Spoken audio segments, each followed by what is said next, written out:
Hello and welcome to the Choralosophy Podcast, a weekly podcast whose mission is multifaceted. Each week when you tune in, you will find episodes that question best practices, challenge music education dogma, facilitate conversations about touchy topics, demonstrate pedagogies, and conversations where colleagues learn from each other. This is episode 259, but you don't look like a conductor, with Dr. Nicole Mattfeld.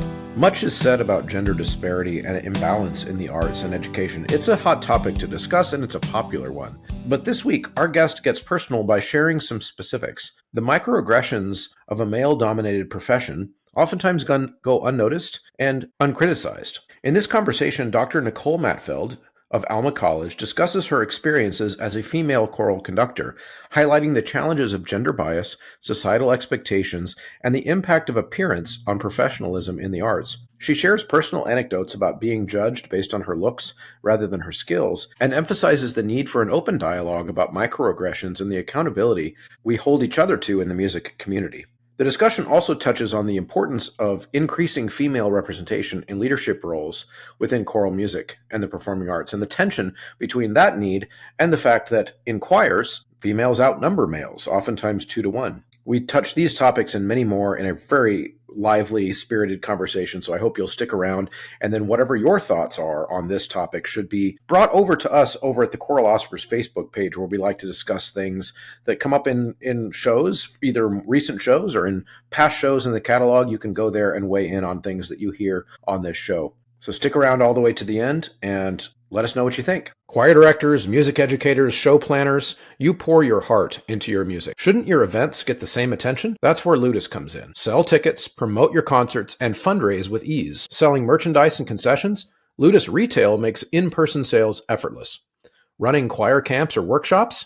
They have a classes feature that keeps registration simple, and when you need help, the live support team is ready to pop up with real answers from real people. The best part? It's completely free for organizations. Thousands of music programs already trust Ludus because great music deserves more than just a ticketing system. If you haven't already, I really think it's time for you to ditch the bulky sight-reading books, the paper, all of the things that are already in the kids' folders in your classroom because it's not customizable to what they need in the moment. Sight Reading Factory allows this and so much more, including auto-assessment for at-home assignments, no more grading them individually.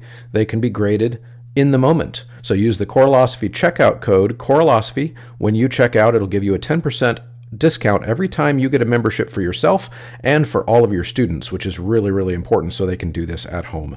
I'm not sure how much, if anything, out there has not gone up in price since 2020, but I know one thing that hasn't, and that is the membership to the Patreon and to the Substack to support this show. The people who are signed up over there as paid subscribers, as my thank you to them, they can get things like t-shirts from the Choralosophy.com shop. They can also get access to my Google folder of teaching materials that I've talked about on the show for over the years. And of course, they just want to help make sure that this show can continue. And one of those benefits is a shout out on the show. Shout outs for the Inner Circle and producer tiers over on Patreon. We have Brian Long, Chandler Smith, Venture Studios, David Kowalczyk, Kyle Peterson, Max Jackson, Michael Herron, Rebecca Chalk, and Steve and Kathy Kakachik. All right, everybody, I'm here with Dr. Nicole Mattfeld, and Nikki is now a friend of mine. Is it okay that I say that you're a friend of mine? Is that still okay? Yeah. After all, not too long ago, slept for a week in this room that I'm recording as a clinician for my summer choral institute. And one of the things that I thought was really interesting about having Nikki in my house for a week is that we had some really great conversations. And one of those is the genesis for this episode, which we'll talk about a little bit more as we go. But Nikki, welcome back. Thank you so much. I know I love the view. I recognize the view behind you. And it's great to see you again. One of the many things that we talked about while you were here, just socializing and hanging out between rehearsals, is the idea that oftentimes as conductors and as teachers, especially in this modern era of social media, etc., we're judged in many ways by how we look. We're judged by if we appear young or if we appear old or if we're pretty or if we're not pretty, or there's all these different ways that we put appearances ahead of qualifications or performances or whatever, the meat of it, what it is that we do. And so I want to get into that soon. But first, we want to know more about you. So could you start with just who are you and what do you do every day and What's your background? Sure. Well, I currently teach at Alma College. I'm the director of choral activities there. It's in the middle of mid-Michigan, a little small private liberal arts college in Alma, Michigan, about 45 minutes north of East Lansing, where MSU is. And there I conduct 3 choirs and teach conducting and music education courses. Before that, I lived in Minnesota for a majority of my life. That's where I'm also from. And so I have worked previously at Bethel University. I was the director of youth choirs for Minnesota Chorale. I also was the artistic director and conductor of a community choir called Minnesota Center Chorale in St. Cloud, Minnesota. I conducted a middle school girls ensemble that down in Rochester, Minnesota. And so I was sort of dabbling in a lot of different areas and, part-time jobbing it to a full-time career prior to getting my position at Alma.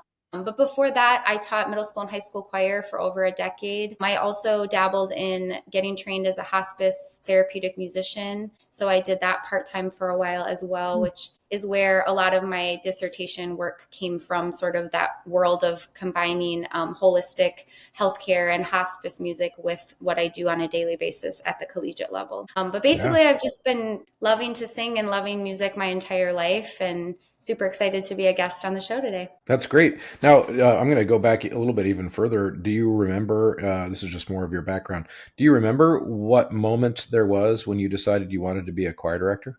Like, how young were you? Yes. Well, I started performing on stage when I was 3 years old, singing and dancing. And so music had always been a huge part of my life, but it was definitely the influence of my high school choir director that made me want to become a music educator, even though I hated sight reading every day, and I hated a lot of the things that he made us do in class. And he was definitely, you either loved him or hated him, right? He was definitely a polarizing person, but he instilled such a love for music, and really that was the driving force behind a lot of what I do today, is the emotional connection that I had with my high school choir director that really kept me going in music. And then that was built upon by the choir directors that I had in the collegiate level and beyond in my training. Mm-hmm. Yeah, that's great. That sounds very similar to certain aspects of a couple band teachers I had. I wouldn't describe my high school choir teacher as polarizing. I feel like everybody loved him, but who knows? Maybe I just didn't talk to the kids that didn't like him. I don't know. That's possible, but definitely some polarizing music teachers in my life too. And it's interesting because that oftentimes it's those types of teachers that kick us in the pants just enough to see that there's something more than just kumbaya in a music class. Right.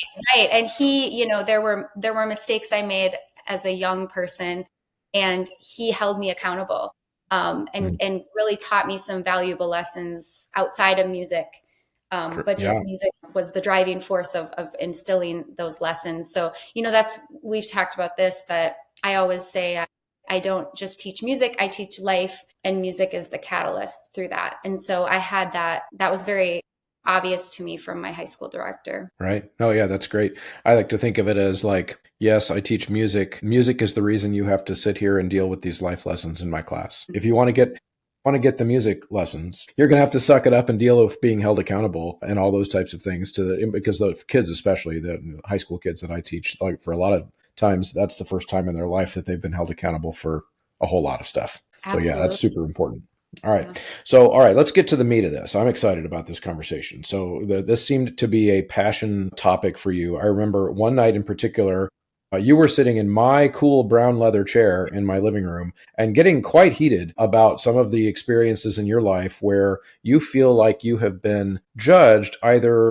I remember one of the first ones you brought up was just that you look young. And so people might have spoken to you diminutively or made assumptions about what you could or could not do based on that. When do you feel like in your life those types of things started happening for you? Or do you have any stories that you want to share to catch folks up on what this topic means to you? Yeah, I think that, this will just be, before I say anything, I have been blessed to have really, really positive, overarching, positive memories of all the positions I've held. So this isn't just, none of these problems or these moments have tainted any of the joys that my positions and jobs have brought.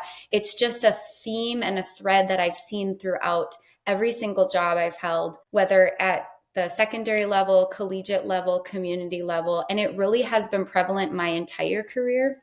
And so before I start talking about some of these things that have been challenging, I just wanted Yeah, to that's a say, good caveat. That's a good yeah, caveat. And so maybe you could say it like, tell me if this is a wrong way to phrase it. Like, it doesn't define your career, but it's just enough of a stick in your craw that you think it's an important conversation to get out there. yes. And I'm hoping that by me sharing this, it will just open up the conversation, because I know that I'm not the only person that has felt this way. Right. But I can tell you that the most jarring moment for me was actually at my first choir concert ever. I was a 22-year-old teacher. I just graduated. And of course, I was already nervous because it's your first concert. And so we were doing quite challenging repertoire. And so I was very nervous about conducting. And I remember after that first concert, a parent and his son came up to me. His son was in choir, and came up to me and said, "Wow, that concert was so great, but I have a new nickname for you. And it's Miss Rump Shaker, because of how I was moving my body during a very, boisterous song. I think there were drums involved. I don't even remember what song it was, but something like Shosholosa, right? Where it's this like vibrant spirit. And I was obviously moving in a way that matched the song. But what was so shocking to me was that at 22 years old, I was just told that. And it really was defeating, because I was so proud of myself for the level of musicality my students had, and the musical accomplishments. And then one of the first moments of feedback had nothing to do with the music, and it had to do with somebody watching what I was doing on the podium, and really was quite sexist comment, because I'm sure that person would not have said that to a man. And so, yeah, go ahead. I was just going to say, it's almost like he said, or the subtext there is, "Hey, great concert, but you know what I really noticed was your body." Yeah. Yeah. That's the subtext of that. Is that? Absolutely. Yes, absolutely. And the same thing goes for, it's been rare now, not so much, but in the first 10 years of my teaching, for sure, there was never a concert where I didn't hear, "Oh, you looked like one of the students." And those types of things, which again, for one person saying it may seem insignificant, but when you're hearing it 5 to 6 to 7 times every single concert, it sort of does feel like it's a way to demean somebody or make me feel like less than. And I know they mean it in a kind way, but there have been men that have experienced this as well. I had a colleague who had kind of a baby face, and he felt the same way. He was in his 30s, and people would say, "Oh, you look so young." Or I remember the first time I ever conducted at Bethel University, that was also one of the first things that somebody said was, "Oh, I thought you were like a graduate student or a student." And at that point, I had taught for over 10 years and had my master's. And I just think that we're a little bit flippant with comments like that. And again, I think everyone means well, but they have to really choose their words carefully, because they don't know that this is perhaps the 4th or 5th time that person has heard that all night. But it seems like in the arts, partly because our professions are so visually public, like we do have to get dressed up pretty and get on stage in a fancy outfit. And that's kind of part of the deal. And so in some ways, we are placing some attention on the way we present ourselves and our appearance, et cetera. And so I think it's possible that people feel like it's okay because we're a visual, like there is a certain aspect of what we do that is a visual art. And as a result of that, there are a lot of even folks within our profession. You mentioned the story about a dad coming up from the audience, but even colleagues, that it's, for my whole life, I feel like it's been very normal to hear people comment to each other about their appearance and what they're wearing. And of course, there's a famous example of a choir podcaster that preceded me doing an episode about whether or not women should wear leggings as pants when there was a big brouhaha online about that years ago.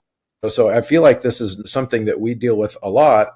Do you think there's anything to that? And do you think there's a connection between maybe that and why sometimes we have a lot of even sexual harassment things with colleagues? And, this goes on, like this kind of stuff happens a lot. And I can't imagine it happens this much for accountants, but I might be wrong.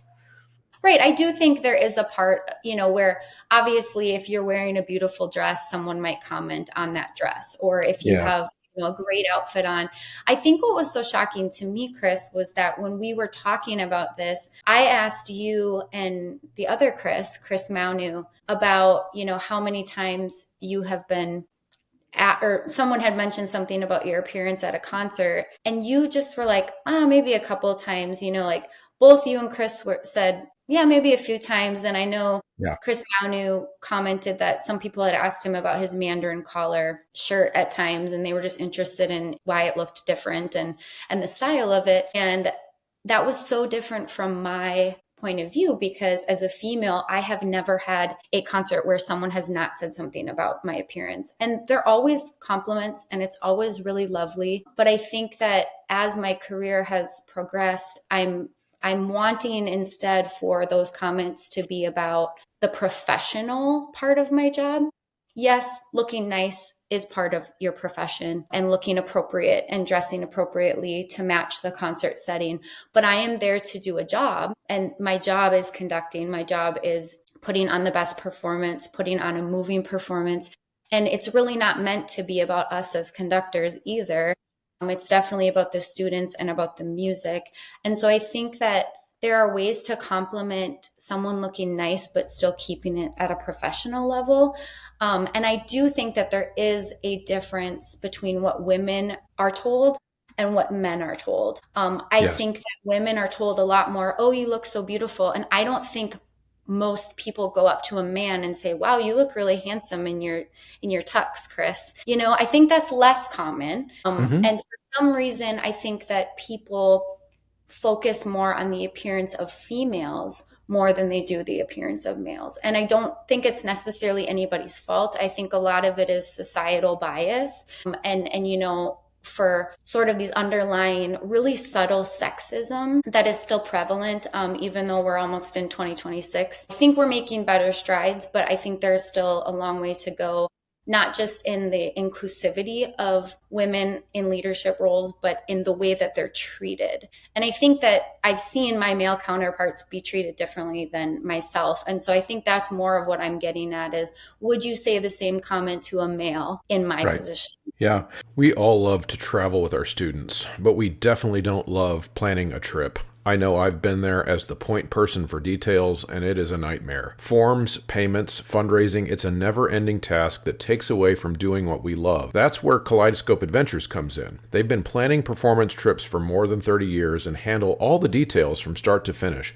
And one of the best parts about Kaleidoscope, they have crowdfunding options for every traveler. Contact Kaleidoscope Adventures at mykatrip.com to find out how they can take your travel beyond expectations. No, that's totally fair. And I think the thing that comes to my mind hearing you lay that out is also just like, well, especially when you said that as you progress in your career, you kind of long for that feedback that has nothing to do with how good you look in a dress. Whereas, and I think because, of course, you're doing collegiate work now, there's a certain expectation of scholarship, and there's, in addition to having choirs that sound good, and there's so much more to your job that has nothing to do with the showmanship or Right. showwomanship on stage. And it made me think about conversations that I've had over the years with my wife, Beth, who is conventionally beautiful and has been noticed for that her whole life and would sometimes just love to be noticed for how good of a soprano she is or how good of a voice teacher she is or whatever, because that's what people notice first.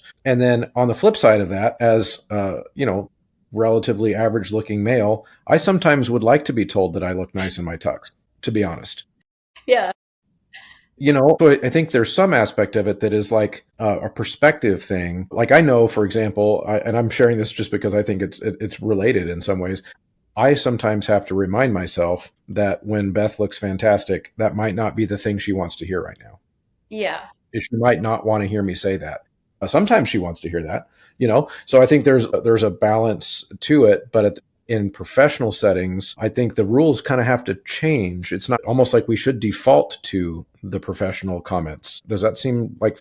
Yeah, I think so, because I mean, regardless of, what you're choosing to wear, or how you look. It's not about you as a person, and like it almost feels like you're being focused on instead of the music or the singers, and whether it's positive or negative, I just think that when we're in a concert setting, when we're doing our professional job, that the comments that are said to other people should really remain professional. And there's a way to say, wow, your conducting was so elegant. You're so spirited I would love to sing for you. There's ways where you can compliment a person in the way that they move their body, for example, without saying rump shaker or something, right? You could say, wow, you are so spirited. You have such a great presence when you conduct, right?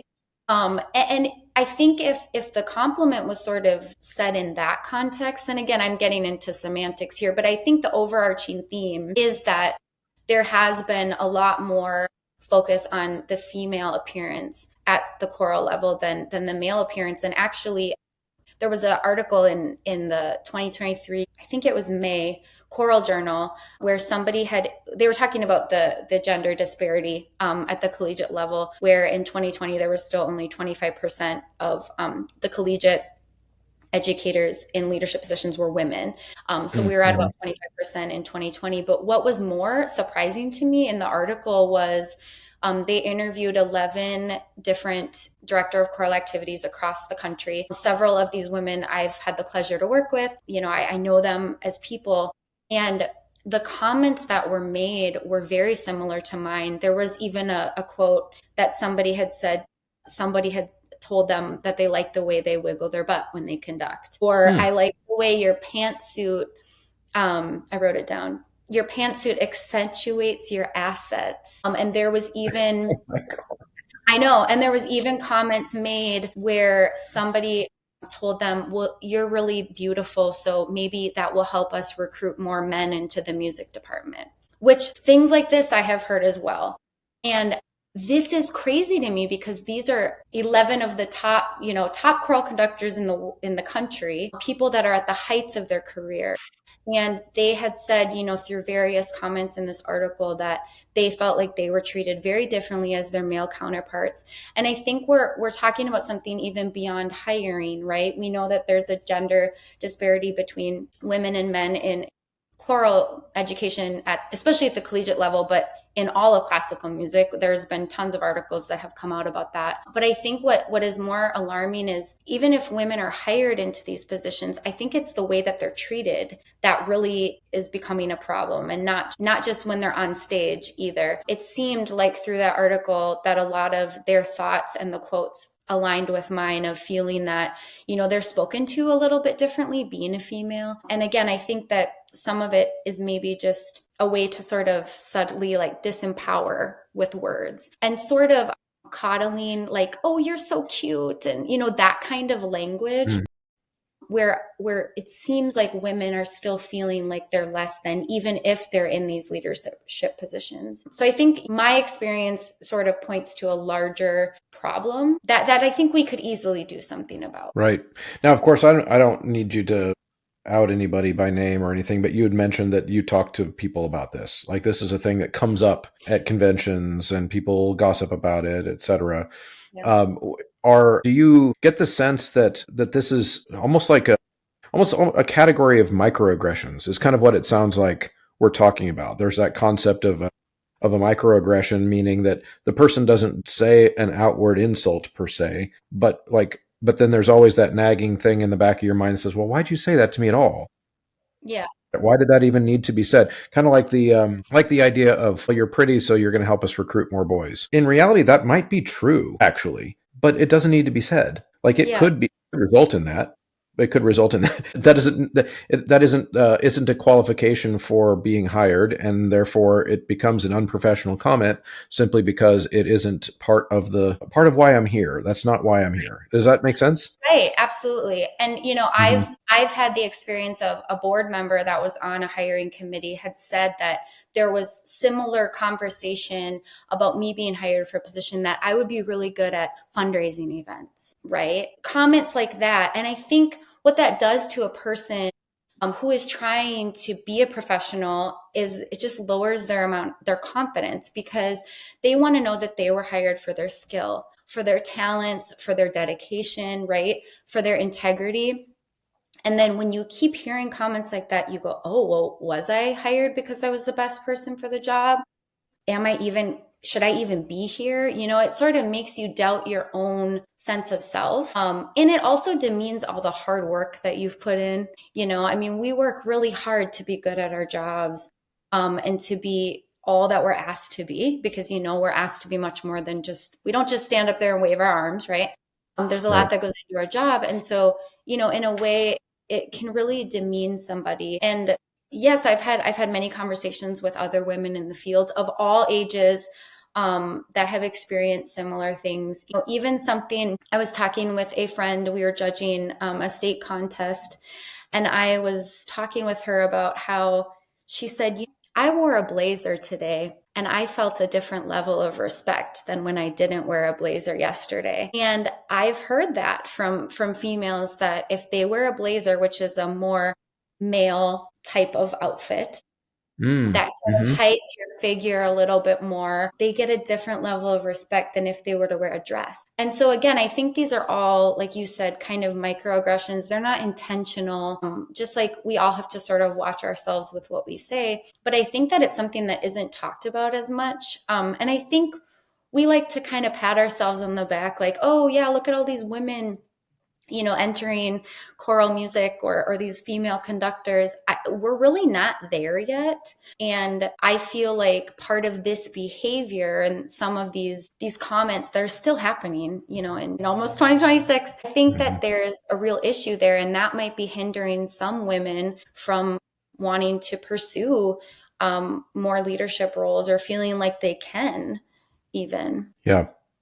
Yeah, and that's interesting because I'm trying to think of, as you're telling all these stories, I'm just trying to reflect on my career of 20 plus years now of being around quite a few. I've been fortunate to be around quite a few female conductors, although I don't know that I've had a significant amount of experience singing for one.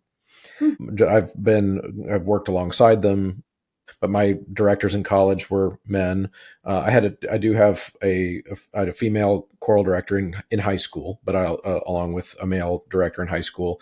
But ever since then, for the most part, I've sung for men. And I also am curious to think about, like, how would I have been perceived by those female colleagues related to this topic? Because I think about, like, I think I'm treating everyone with respect, but unless someone told me, I wouldn't know. Right. And so because that, in a lot of those types of situations, you've mentioned it a few times already, like, I think the person might be trying to be complimentary, but ... they don't realize how it makes them, people feel. And I think that, for me, that's the value of having this episode, doing this conversation, is because it can cause somebody to think about, yes, it could be intended as a compliment, or it could just be intended as an innocent comment that had no malice behind it at all. But if by putting yourself in the other person's shoes, you might see it differently. Thoughts about that? Yeah, I think part of it is we live in a society where we are on social media and we're part of people's lives. And I think that has to do a little bit with it, of that, sometimes we forget that we're not behind a keyboard. Right. And being able to we sort of feel like we have all access to parts of everyone's lives, where Mm-hmm.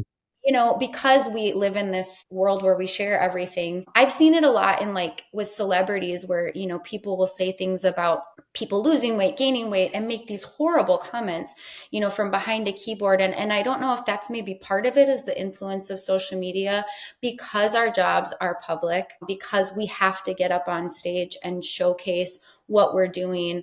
Maybe people feel like they can comment more freely on people's appearances. But again, I think that it's much more common for people to comment about a female's appearance versus a male's appearance. And so all I'm just saying is, maybe we just make it professional for everybody, no matter what gender.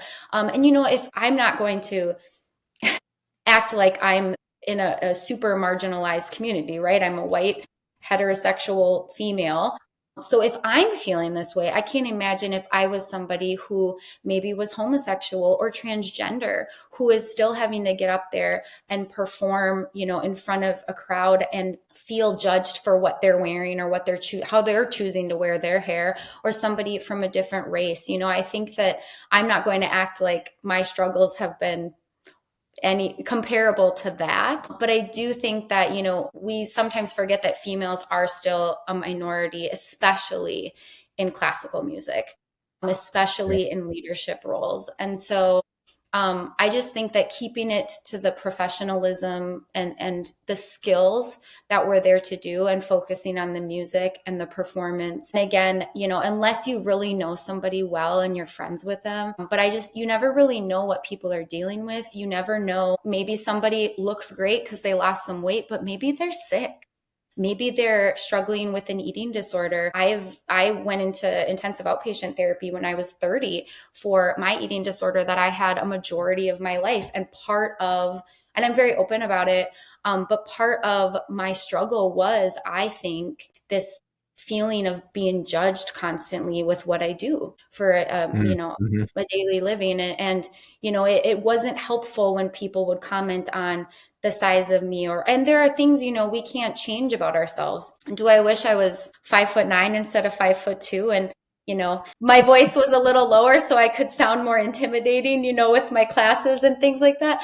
There are all these things that we can't change about ourselves, yet we still have to do our job, right? And so I think that my point is that you should be able to wear a beautiful dress if you want. You should be able to wear a pantsuit if you want. You should be able to wear a blazer if you want. And regardless, as long as it's appropriate, and doesn't take anything away from the choir, I think that you should be respected the same as anybody else, male, female. If you're in a tuxedo or a dress, it shouldn't matter what you're wearing or what you look like. You should be judged on the product, right? And the love that you're instilling for music in your students and the quality of the performance. And that should be what is the focus of your comments, instead of, how good your hair looks on stage. Yeah. Yeah, no, absolutely. And I wonder too, kind of, if we were to take this and kind of go to the next level of depth, which would be that this environment, as we've discussed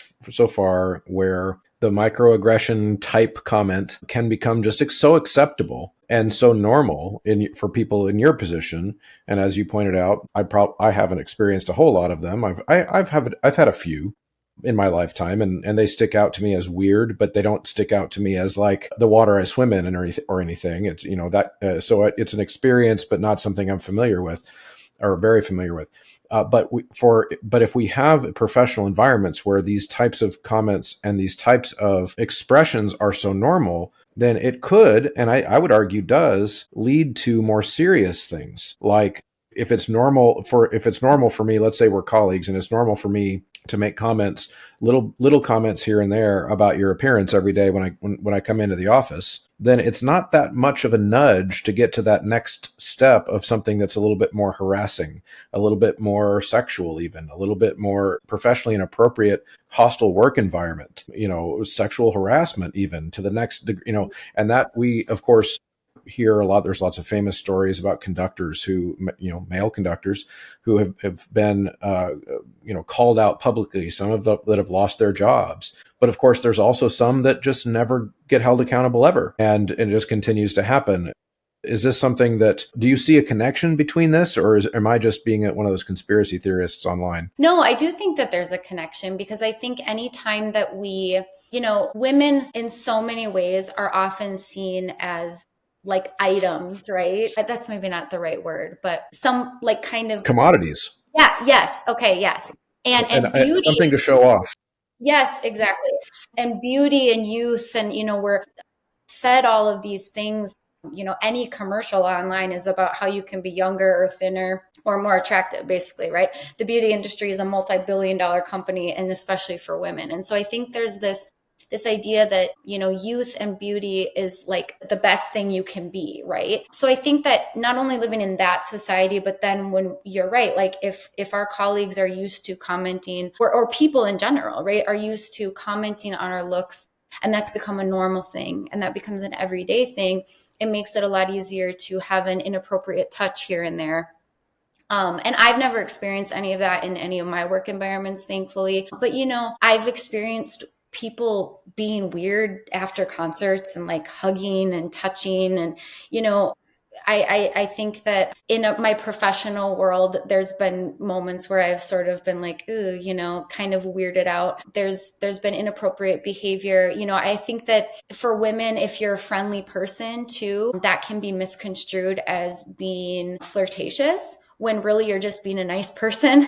Which I think that was one of the things that was actually said in that Discounting Our Colleagues article, was that women have to toe this fine line of being kind, but not too kind. That could be taken as flirtatious, but not being too mean, because then they'll be known as a bitch, right? Or somebody who is, you don't want to be around. So it's like we have this little wiggle room. And I think all of it sort of ties together to, again, this narrative that we've been taught from before I was born, that, women have a certain place, and we're sort of still fighting against some of those microaggressions, some of those things that societal bias, basically, right? And we can say all we want that, we're fighting and we're making a difference, but then we still see, even with the Me Too movement, how many of those women are not believed. We don't believe women. We don't take them for their word, still in 2025. And again, there are so many instances where men are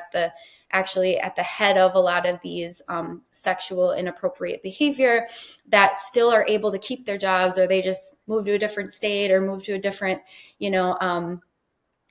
group, whatever it may be, and they're not held accountable for that. So I think that it's a mixture of all those things. I think it's just society in general, and we just have to be really aware that we're not taking steps backward when we have worked really hard to get ahead in a lot of ways. Yeah, no, that's well said. And I've had people over the years reach out to me since I just started doing this show, asking why, why I know that such and such of a guy did this, and this. Why don't you out them on your show? Like, well, because I don't have any evidence that what you just said is true, right? So there's a certain amount of we hear about these things, and we there's a due diligence that we should do before we try to hold someone accountable. Just because a person said it doesn't mean it's true. Like there is that aspect of it, but at the same time, we hear all these stories, like you just mentioned, of a director that maybe has been accused of this type of behavior many, many times, but that still is in the same job. Or I would even say, in some ways, it's kind of worse, where the director just leaves that job and goes to another job where there's no mechanism for accountability there at all either. And so I just don't know if this is something you've ever thought about, but I know I think about what do we do about that? There's got to be some middle ground. For example, in this modern era of kind of calling out people online for random stuff, it's frustrating for me to see directors that everybody seems to know is a total scumbag, but they have successful careers. But at the same time, we're nitpicking each other for all kinds of stuff. But why aren't we holding each other accountable for these important things, like being a harasser? Do you notice this contradiction? I do. And I think that we wait until, I was in Minnesota. We had an issue where I was actually on the Minnesota Music Educators Board. And we had one of our board members who was actually brought to court and was arrested for inappropriate misconduct. And I had actually experienced some sexual harassment from this person while I was on the board. We were board members, and, I thought it was a completely professional relationship, and it ended up becoming very inappropriate. And I didn't even say anything at the time, which the executive director, after everything had happened with this person, she said, I really wish you would have told me. And I thought about it a lot, and I go, that's just kind of become a norm. I was part of the problem by not telling the executive director, because I thought it would hurt my career. I was on this board, and I, was a VP, and I didn't want to cause waves, right? Well, it ended up that this person had allegations in a separate state, and he's now serving time,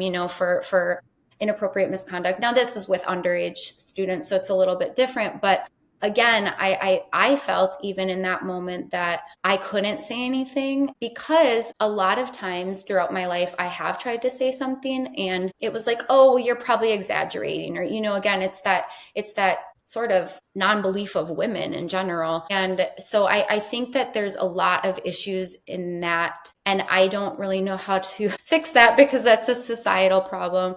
I think as the choral educators, we have a right to, not just a right, but a due diligence to protect one another. And so I think one of the biggest things we could do is just start talking about it more. And I think even just something as simple as this, of like talking about these issues and these comments that women are facing, and maybe that allows someone to say, oh, wow, I never really realized that really isn't appropriate, and I don't have to put up with that.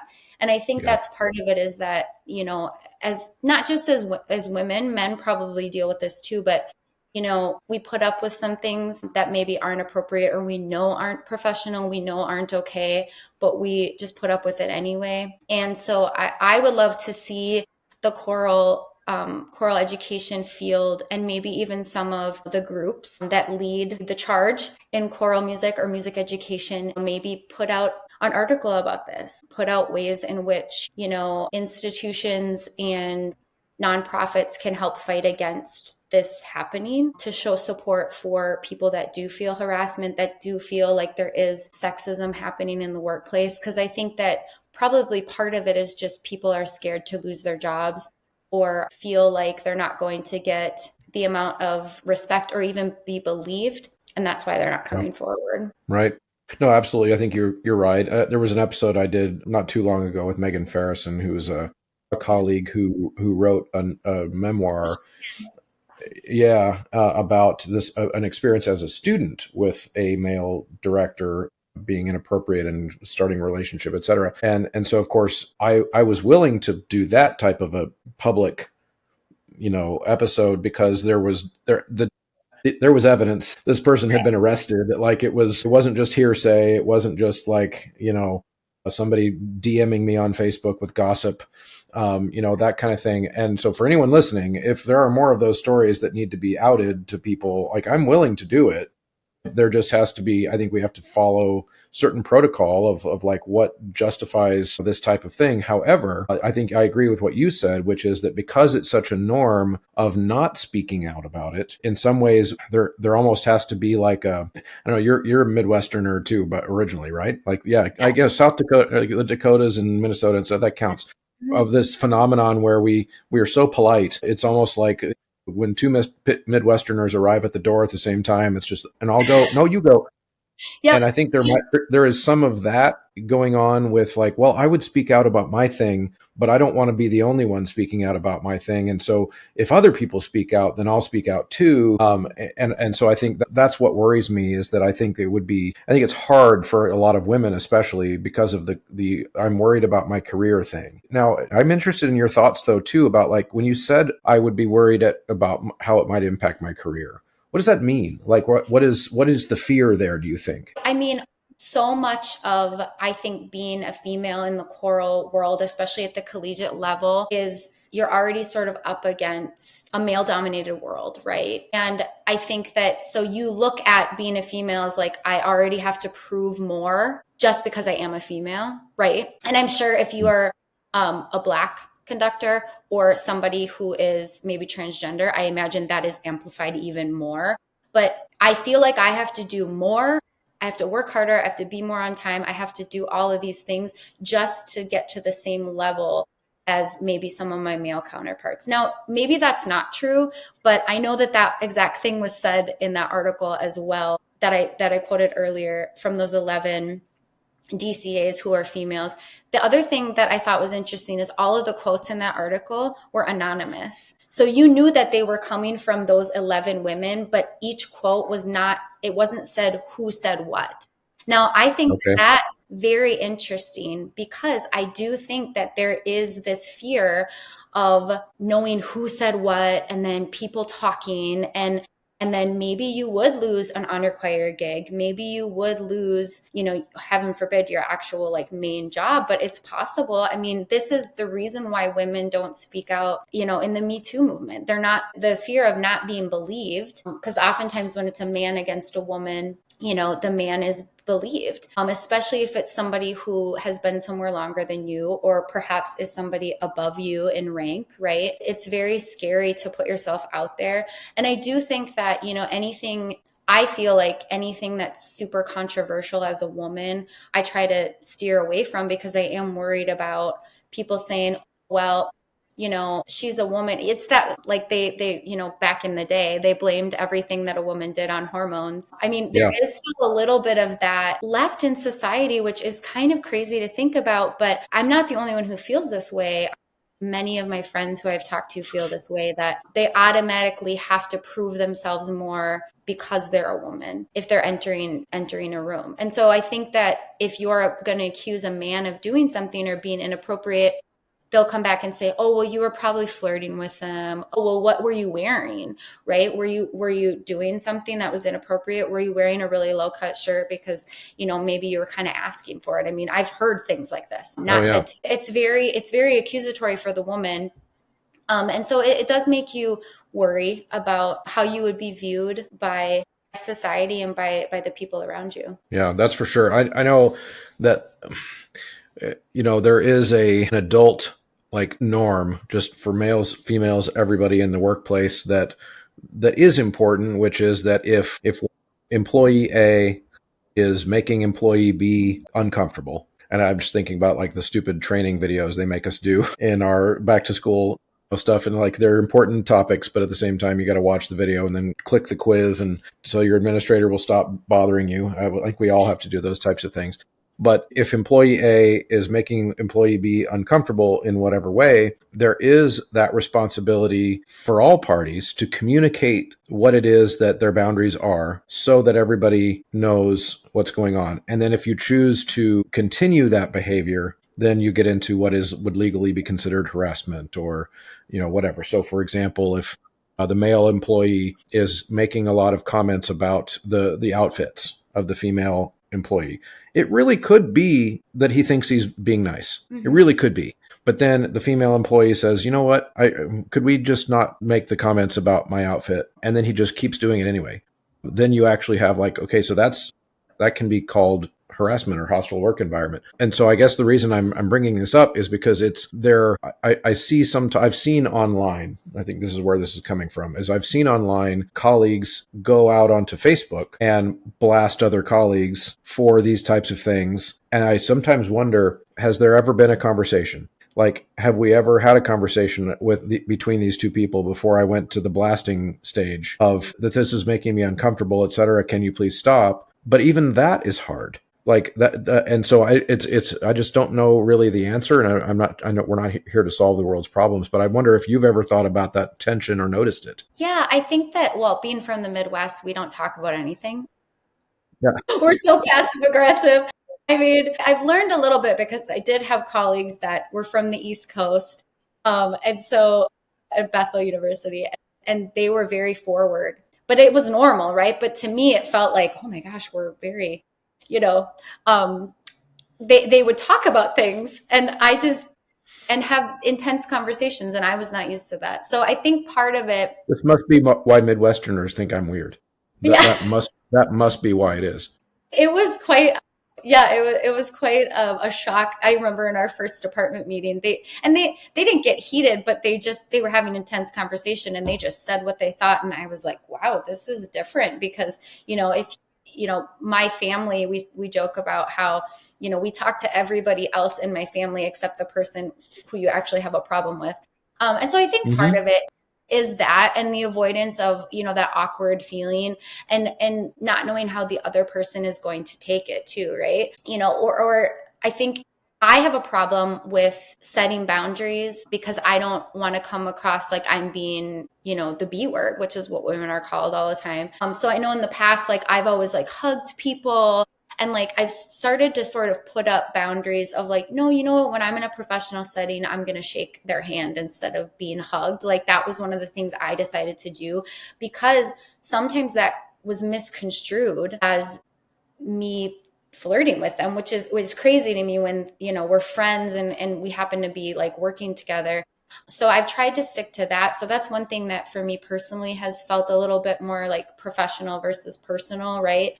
just having that boundary. But I think part of it is you're worried you're going to offend your colleague, or you're worried you're going to offend somebody on a professional level, and that's going to affect your job or affect the way that you're treated for the rest of your time at that job, right?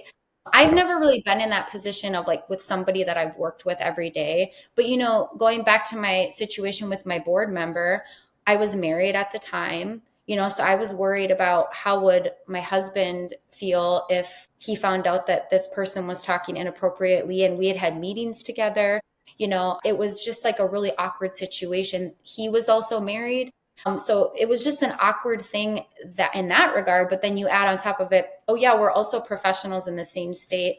We were planning this festival together. We were doing all these things professionally that I didn't want to ruin, I guess, something that I was excited about on a professional level. And then you start doubting yourself, like, oh, maybe I was reading too much into it. Or, it was pretty obvious you couldn't really read into it. But, I was worried if I would lose my position on the board, or if I would force them to be kicked off the board, if people would get mad at me about it. I only felt comfortable speaking about the harassment after he was taken to court on this suit. So, it took that for me to finally speak my truth about what had happened, which is pretty drastic, I would say. And I'm a pretty open person. So for somebody who is even more shy or more private, I can't imagine them ever saying anything, because it's very, very vulnerable to put yourself in that position.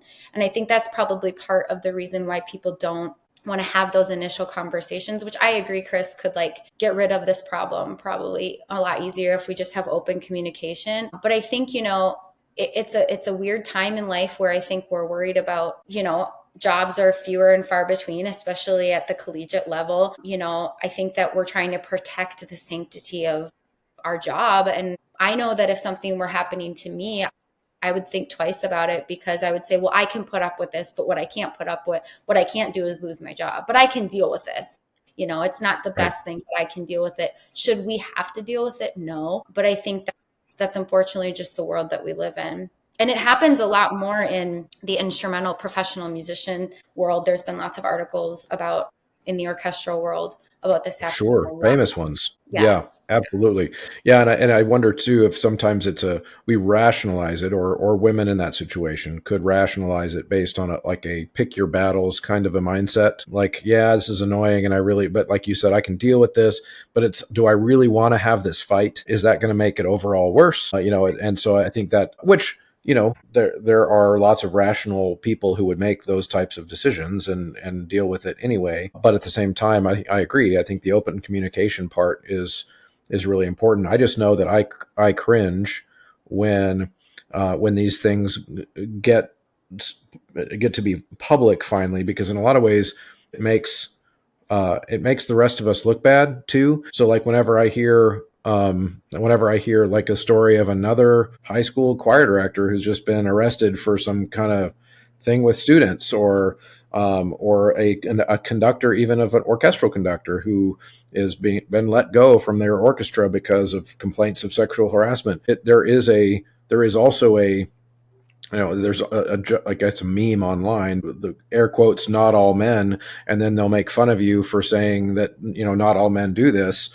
which in reality is true. The vast majority of men don't do this. But at the same time, I believe personally that men do have a responsibility to speak out against that type of behavior, not to prove that we're one of the safe ones, but because we are also in positions of authority. Like in my classroom, I'm in a position of authority. In a choir that I conduct, I have a position of authority. And so it kind of takes everybody speaking out about these things that has institutional power to make any kind of real change. Thoughts about that? Yeah. I agree. And I think that regardless of what age you teach, even though I teach students that are adults, it is my job to protect them. And I am in a position of power. I'm in a position where I'm very influential to them. And so I think that regardless, there's been collegiate teachers that have lost jobs or been accused of, having inappropriate relations with their students. And I've actually had people tell me, well, they were adults. And I said, but that doesn't matter. You are in a position of power. And regardless of what age, anything, if you are taking that power and using it in a sexual way with your students, I think that that needs to be talked about. And I think that we're scared, a lot of times these conductors have very high ranking jobs or are well known in the communities. And I think that we're scared to say, you know what, this isn't okay. And part of it, I think, is the institutions that support some of these conferences. I think if they took a better stance of saying, hey, we don't condone this type of behavior, and just putting a statement out. And maybe those people shouldn't be allowed at those conferences anymore. Maybe they shouldn't be allowed to be, continuing in these other jobs. I mean, it is part of our job to, I don't want to say blacklist, but I mean, when you have been accused or convicted of certain things over and over and over again, I think that it is our job as music educators to ensure that we protect the rest of the community, the rest of the students. I mean, we're all mandated reporters, right? So what are we doing if we are letting these people who have been accused of things, and a lot of times there's been pretty significant evidence, even though it has gone to court maybe, right? We're no better than the Catholic Church in some ways, where they're moving priests around knowing what's going on. I mean, if we really think that this is going on and we're continuing to hire these educators for all of these events throughout the United States, working with youth, and this is not just in the choral world, but in the orchestra world, in the band world, I think that we're doing a huge disservice to these students. And I like Megan's situation, having been sexually harassed, and writing a book about it later, like how many people are out there who haven't shared their story? How many people are out there? Yeah. And I think that that's our number one responsibility. We want to keep our students safe, and we're not talking about this. And it's scary. And I think that we need people at the higher levels of some of these institutions to maybe speak out about it and say, hey, this isn't okay. We don't condone this behavior. But then actually follow through, perhaps by, saying, hey, you're not allowed to do this event. And actually, I was really quite proud of Minnesota. They had a guest conductor when I was on the board for an all-state, and they ended up asking that person to not do it because of allegations that were made. And I was quite proud of Minnesota because that was controversial, I'm sure, but they were protecting those students in that program. Yeah. And so I really applauded them and the board. I was proud to be a part of the board for that decision. That's great. All right, I've got one more thing for you to react to before we wrap this up. It's kind of my hot take. I've said this on the show before, but it's been a few years. My hot take about, in general, if we want to have less entitled, toxic male choral directors, we actually have to make sure we have more male choral singers. And because, of course, one of the things we've talked about is that women are in the minority in leadership positions in conducting, but of course, women are in the majority in choirs by a lot. We get more female students.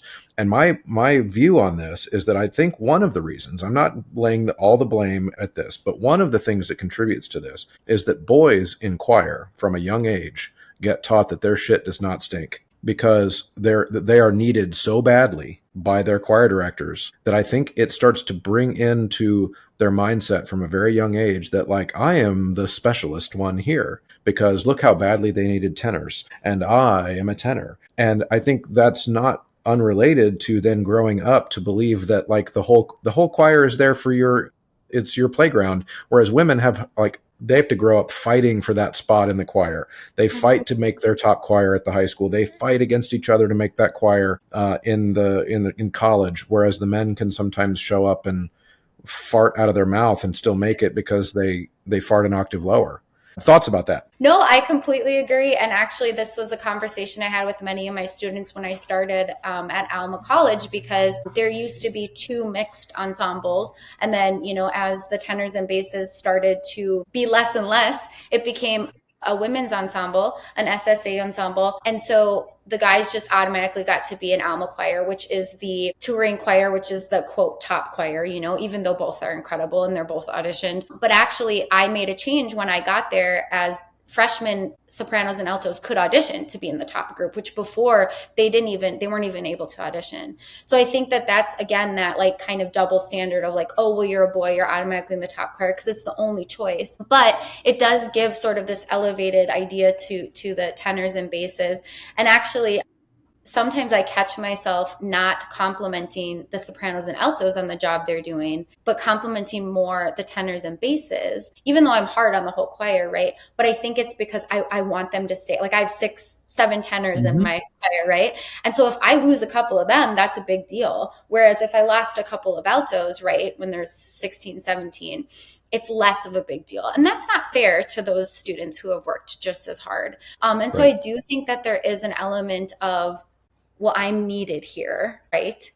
That maybe does play into that ego a little bit of the men that you're speaking about. I think that a lot of it is just when you think about, one of the comments I've had after performances has been, well, you don't look like a conductor. And I said, well, what do conductors look like? And, most people, I believe, are envisioning a white man. I mean, that's what we've seen. That's what we see on social media, for years and years. That's still the majority. And so I think that part of that sort of the male dominated world is just that's a man's place. It's a position of power. I don't think about it like this, but you really do have everyone at your fingertips when you're a conductor, and you might have 100 or 200 musicians on stage and they'll all breathe with the movement of your hand. I mean, that is a position of power, and it's no different than like a CEO at a big company. I mean, this is not just a musical issue, right? This is women in general are not seen as in positions of power as commonly as men. And so I do think that there's just that drives the ego. I do think that, however, what's really interesting to me is that there are more non-collegiate female choir directors, but there's less at the collegiate level. So again, and I'm not saying that collegiate level you're like better or anything, but that is often seen as like the top tier of conducting or orchestral conducting, professional orchestras. It still is such a male dominated world when, if you look at spaces underneath that, the male female is pretty even as far as people going into the field. So I find that really interesting. I think 40 years ago, there was a lot less women going into choral music as there is now, right? There's more, it's more even at like the undergraduate level, but yet we look at the trends at the highest level and it's not matching in the leadership roles. So I'm curious as to like where that discord is happening. And, you talked about, there was an article, the University of Melbourne did a study in 2023, because you were talking about the artistic roles, that there are more girls in choir than boys, but yet more boys in male leadership roles. It's the same across the board in all realms of performing arts. So ballet is another example where a majority of the dancers are female, yet over 80% of the leadership roles in ballet is run by men, so choreography and directing, which is just so interesting because, again, most of the dancers are female. Obviously, in the orchestral world, it's still very much male dominated. There was that article in 2023 looked at the top 11 opera companies across the United States, and top being like biggest budgets, right? They looked at 16 seasons, and there was over 1,600 conductor positions, and only 86 were held by women, 5%. Oh, wow. Yeah. And so, I mean, in that regard, choral music is actually ahead of the curve because our numbers are better. But I think that, and then you look at who's in an opera, right? The artistic singers, there's probably more females than male, but then in those leadership roles, it's just completely male dominated. And then it's also male dominated outside. And they're begging men to come too. Yeah. Yes. The opera houses are begging men. And it was really interesting too. In that same article, they looked at leadership roles outside of conducting, because of course the conductor is the most public part, but set designer, director, all the costumes, over 80% were men still outside of those, the conducting role. So I think that this is a performing arts issue, but I don't have the solution. I wish I did. I just think talking about it more makes people more aware of it and more aware of the way that they act, the way that they treat other people, making themselves more aware of, I think, just treating everyone equally, meaning that the way that you talk to a woman about her professionalism should be the same way you talk to a man. And if you weren't going to tell a man that he looked handsome in his suit, even if you want to hear it, Chris, don't tell a woman that she looks beautiful in her dress or whatever. I think that's the main point I'd like to make today, and to just be talking about these things, because I think the more that we talk about them, the less they're going to be occurring. Absolutely. Absolutely. That's well said. Nikki, thank you so much for spending an hour with me. This has been really fun to catch up, but also to shed some light on this important topic. Thank you. Bye. Thank you so much for sticking around to the end of a conversation. If you are still hearing my voice, that means you're one of the MVPs, one of the diehards, one of the real ones, as the kids say. So if you are willing on the way out to check out a few different ways that you can help me continue to make this show high quality. One, use the promo code. That's the biggest one. At Sight Reading Factory, at mymusicfolders.com, at mychoirropes.com, at graphitepublishing.com, and endeavormusicpublishing.com. All of those take the Choralosophy checkout code. And of course, now the newest one is 3-Minute Theory. You can get a 15% discount when you enter Choralosophy at checkout there. And of course, going to Apple Podcasts and leaving a positive review is very helpful there, and sharing the episodes to your colleagues in real life and on social media. All of those things are incredibly helpful and allow me to continue to create this resource for you. Thank you so much for tuning in. We'll see you next time.